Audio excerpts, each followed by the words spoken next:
વિસાવદરમાં ચૂંટણી જાહેર થાય તે પહેલાં જ રાજકીય માહોલ ગરમાઈ ગયો છે. આમ આદમી પાર્ટીના ઉમેદવાર ગોપાલ ઇટાલિયા ઘરે ઘરે જઈને જનસંપર્ક અભિયાન કરી રહ્યા છે. આ બધા વચ્ચે ગોપાલ ઇટાલિયાએ એક નવી માંગ કરી છે. રાજ્ય સરકાર સમક્ષ તેમણે પ્રાંત અધિકારીને આવેદન પત્ર આપીને એક નવી માંગ કરી છે. તેમણે શું માંગ કરી છે, વિસાવદરમાં કેવો માહોલ છે, તે બધા વિશે વાત કરવી છે. નમસ્કાર, ગુજરાત તક સાથે હું પૂર્વિન. વિસાવદરમાં આમ આદમી પાર્ટીના ઉમેદવાર ગોપાલ ઇટાલિયા જોરશોરથી પ્રચાર કરી રહ્યા છે. તેઓ ઘરે ઘરે જઈને લોકોને મનાવી રહ્યા છે સરકાર શું કરે છે અને તેઓ શું કરશે તેઓ તેમની માહિતી આપી રહ્યા છે. આ બધા વચ્ચે ગોપાલ ઇટાલિયાએ રાજ્ય સરકાર સમક્ષ એક નવી માંગ કરી છે.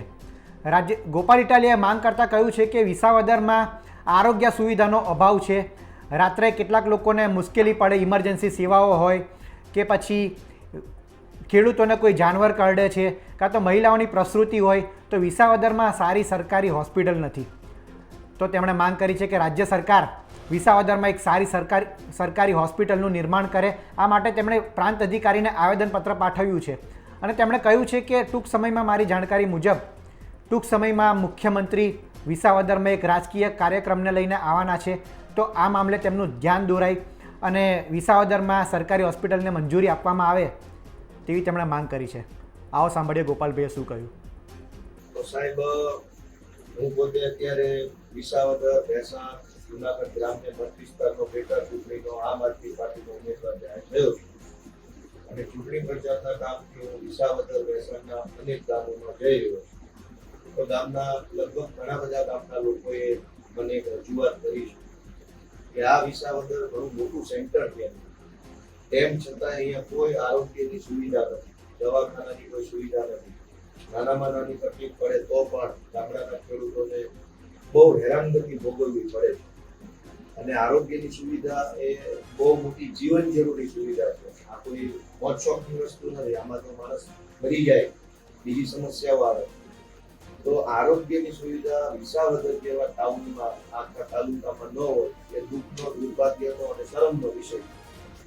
હવે ગુજરાતના મુખ્યમંત્રી ભૂપેન્દ્રભાઈ ચૂંટણીલક્ષી કોઈ સભા કરવા માટે અહીંયા વિસાવદરમાં આવે છે એવું મને સમાચારોથી જાણવા મળ્યું. હવે ચૂંટણીલક્ષી કાર્યક્રમમાં મુખ્યમંત્રી આવતા હોય તો આ વિસ્તારના ઉમેદવાર તરીકે મારી નાયબ કલેક્ટરના માધ્યમથી સરકારના મુખ્યમંત્રીને રજૂઆત કરવી છે કે ભાઈ તમે ચૂંટણીલક્ષી કોઈ કામ કરવા આવતા હોય તો વિસાવદર વિસ્તારને એક સારી હોસ્પિટલ મળે, મોટી આરોગ્યની હોસ્પિટલ મળે, એમાં પૂરતા ડોક્ટરો હોય, આધુનિક સાધનો હોય.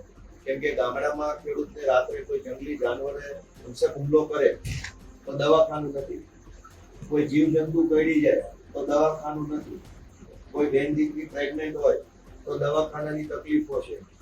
યા તો કોઈ એક્સિડન્ટ થઈ ગયો ગંભીર પ્રકારનો, ફેટલ એક્સિડન્ટ, તો અહીંયા દવાખાનું નથી. યા કોઈ શોર્ટ સર્કિટ લાગી ગયો, કોઈ બીજી ઘટના બની, તો અનેક સમસ્યાઓ છે કે ઇમરજન્સી મેડિકલ સર્વિસની જરૂર પડે. વિસાવદરમાં કોઈ એવું સારું કહી શકાય એવું કે આમ સમ થવાય એવું દવાખાનું સારું નથી સરકારી. એટલે મારી તમારા માધ્યમથી મુખ્યમંત્રી જે અહીંયા ચૂંટણીલક્ષી કાર્યક્રમ કરવા આવે એને રજૂઆત છે કે અહીંયા આવો છો તો વિસાવદરની આ વેદનાને ધ્યાને લ્યો અને વિસાવદરમાં સરકારી દવાખાનું સારામાં સારું બને એના માટે કંઈક મુખ્યમંત્રી કાર્યવાહી કરે એવી રજૂઆત છે. આ મારી રજૂઆત છે અને પાછી આપી. તો ગોપાલ ઇટાલિયા એક બાદ એક રાજ્ય સરકાર સમક્ષ વિવિધ માંગ કરી રહ્યા છે. આ અગાઉ પણ તેમણે ખેડૂતોને લઈને રાજ્ય સરકાર સમક્ષ માંગ કરી હતી. જ્યારે કલાકારોનો મુદ્દો ચર્ચામાં હતો, રાજ્ય સરકારે કલાકારોને વિધાનસભામાં બોલાવ્યા હતા, ત્યારબાદ તેમનું સન્માન કર્યું હતું અને વિક્રમ ઠાકોરને ન બોલાવ્યા હતા ત્યારે પણ ગોપાલ ઇટાલિયાએ વિક્રમ ઠાકોરનો મુદ્દો ઉઠાવ્યો હતો. અને આ બાદ ગોપાલ ઇટાલિયાએ એવી માંગ કરી હતી કે રાજ્ય સરકાર ખેડૂતોને વિધાનસભામાં બોલાવે, ગુજરાતભરના ખેડૂતોને વિધાનસભામાં બોલાવીને રાજ્ય સરકાર તેમનું સન્માન કરે તેવી તેમણે માંગ કરી હતી. આ બાદ ઇટાલિયાએ એવું પણ કહ્યું હતું કે રાજ્ય સરકાર ખેડૂતોને બોલાવે તેની શરૂઆત વિસાવદરથી કરે, એટલે કે તેઓ પોતે વિસાવદરથી ચૂંટણી લડી રહ્યા છે ત્યારે વિસાવદરથી ખેડૂતોને બોલાવીને સરકાર તેમનું સન્માન કરે તેવી તેમણે માંગ કરી હતી. તો હવે તેમણે એક બીજી માંગ સરકાર સમક્ષ કરી છે કે વિસાવદરમાં સરકારી હોસ્પિટલનો અભાવ છે તો વિસાવદરમાં સરકારી હોસ્પિટલના નિર્માણની રાજ્ય સરકાર મંજૂરી આપે તેવી તેમણે માંગ કરી છે. તો આગામી સમયમાં ચોક્કસ વિસાવદરનો રાજકીય માહોલ ગરમાવાનો છે. ગોપાલ ઇટાલિયાએ તો અત્યારથી જ શરૂઆત કરી દીધી છે. કોંગ્રેસની રણનીતિ શું રહે છે, ચૂંટણી ક્યારે જાહેર થાય છે અને ભારતીય જનતા પાર્ટીનો ઉમેદવાર શું રહે છે, ભારતીય જનતા પાર્ટીની રણનીતિ શું રહે છે, તે આગામી સમયમાં જોવાનું રહ્યું. તો આ જ પ્રકારના ગુજરાતના તમામ મહત્ત્વના સમાચાર માટે આપ જોડાયેલા રહો ગુજરાત તક સાથે. નમસ્કાર.